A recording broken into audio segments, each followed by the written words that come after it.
Ito na nga ang matinding kaganapan sa nalalapit na pagtatapos dito sa akusada. Ngayong hapon nga ay matutuklasan na nga dito ni Amber at ni Wilfred na hawak na nga dito ni Dennis, ang kapatid ni Amber at kapatid dito ni Carol. Kaya naman, napapaiyak na lamang itong si Carol sa kanyang takot dahil alam nga nito kung gaano kasamang tao itong si Dennis. Kaya agad naman na pinagalitan nga dito ni Wilfred ang mga pulis dahil hindi nga nila nabantayan itong si Leah na nakasunod pala dito at sumakay sa sasakyan ni Tristan. Kaya wala silang kamalay-malay na ito palang si Tristan ay lumabas nga ito upang bumili ng maiinom. Ngunit sa likuran nito ay bigla ang nagpakita itong si Leah.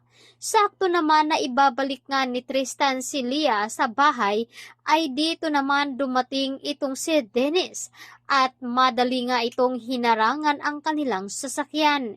Hindi nga nakaubra itong si Tristan dahil may dalang baril nga itong si Dennis at agad din naman na pinatulog itong si Leah.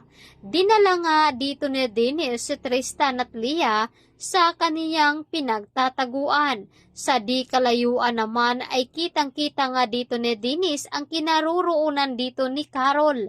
Kaya dito na nga nagpadala ito ng regalo upang susurpresahin niya si Carol. Kaya ito nga ang bumugad sa kanya. Ang makita nga na hawak na pala dito ni Dennis si Tristan at Leah. Samantalang humihingi naman sila ng tulong itong si Carol Wilfred dito kay Tiago upang magpapunta na nga ng mga pulis dahil hindi nila alam na magiging delikado ang gagawin dito ni Dennis. Kaya naman agad na sinabi dito na magtiwala lamang sa mga pulis. Ngunit wala na ngang oras itong si Carol. Nagdesisyon na nga ito. Natawagan na nga itong si Dennis. Ngunit sa kanyang pagtawag ay dito nga nalaman ni Carol na may kapalit pala. Ang gustong mangyari dito ni Dennis, ito nga ay mawala itong si Wilfred. Kaya naman nagulat si Carol sa iuutos ni Dennis sa kanya. Samantalang, hindi naman tumitigil itong si Ronnie hanggat hindi niya nalalaman ang tunay na pagkatao at tunay na dahilan kung bakit nag-alsa balutan nga itong si Wilfred at kasama pa dito ni Wilfred si Carol na matagal na ngang karibal dito ni Ronnie. Kaya naman, humingi nga itong si Ronnie ng tulong sa best friend dito ni Carol at kay Manang Pilar. Agad naman itinuro ni Manang Pilar kung saan nga sila nagtatago ni Wilfred at Carol.